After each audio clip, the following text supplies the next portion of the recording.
My name is Joe Johnson, and I make and sell yarmulkes.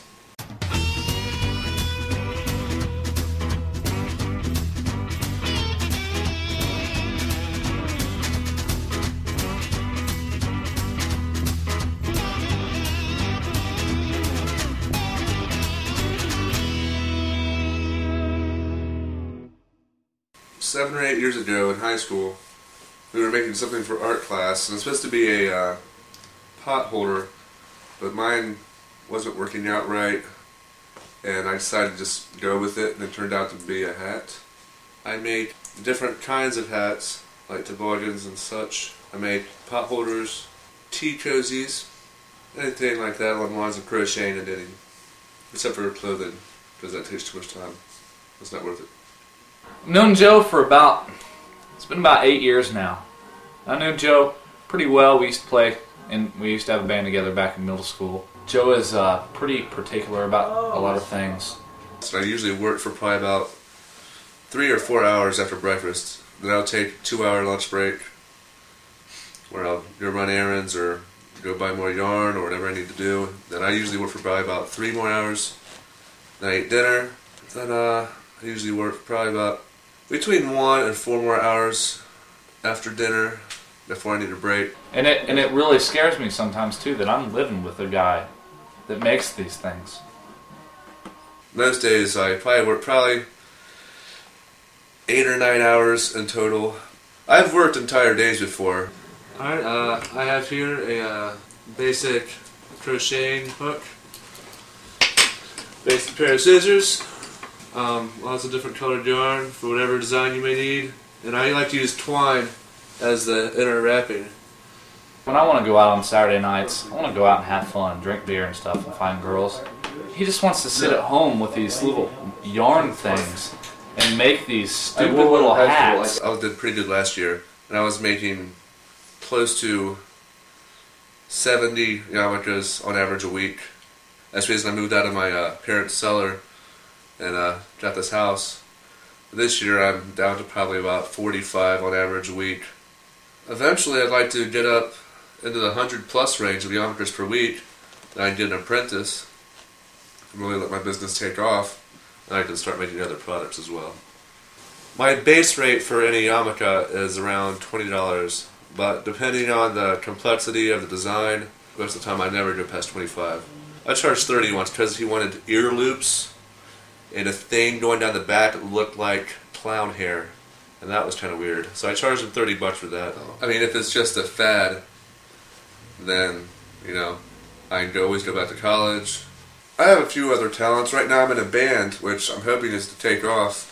That way during slow times I can, you know, go out and do shows at local bars. Joe's really good. He's a really good drummer. He tends to drink a little bit excessively at certain times.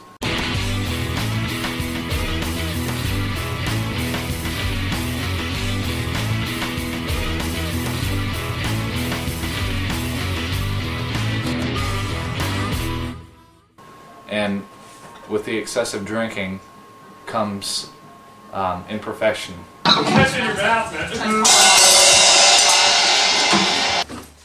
No, it's drive. No, that's I like Mexico. Did you do Mexico? I'm also into juggling. I thought about joining the circus if things don't work out for me.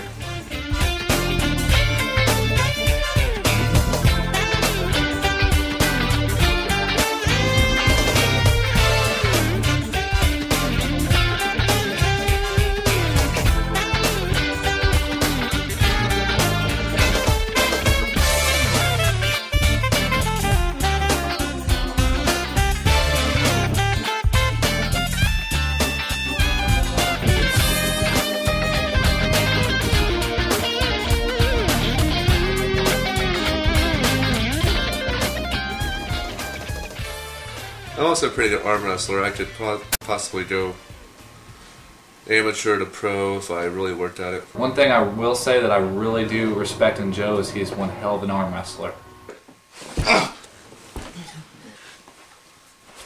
Ow. Left.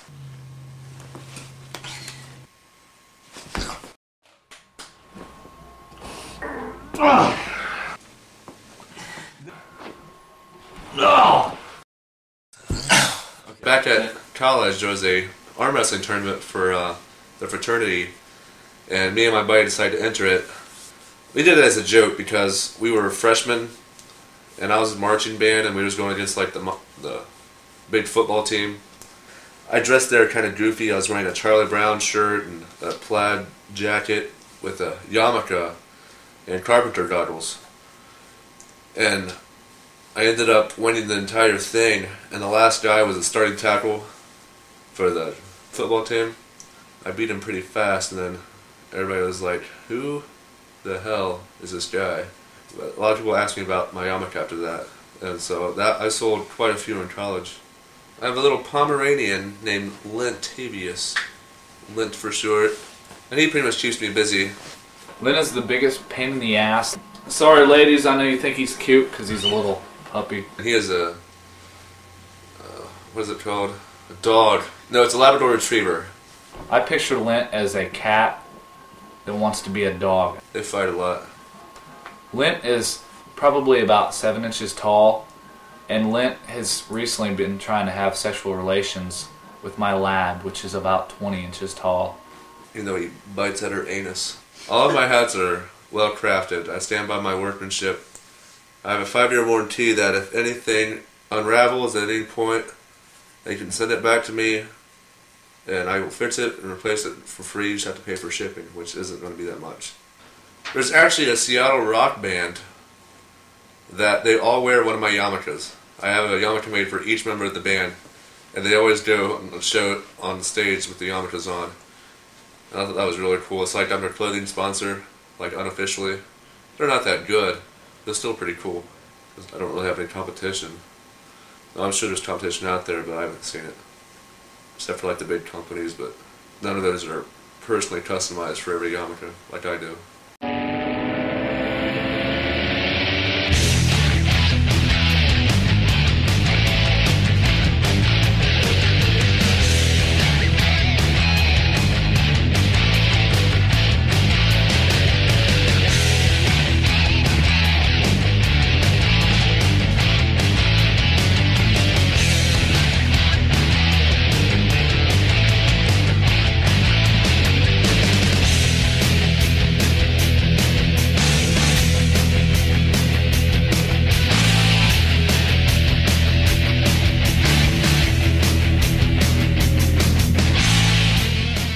When I started this business, I was like, man, I'm really making some money.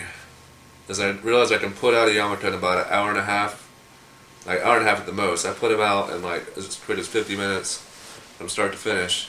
Well, financially right now, I think I'm stable. Right now, at the amount of yarmulkes I can put out, I'm grossing about $1,000 a week. But yeah, Joe's a good person overall. Sometimes you just gotta see through to his heart. He's got a really good heart. It's just Joe.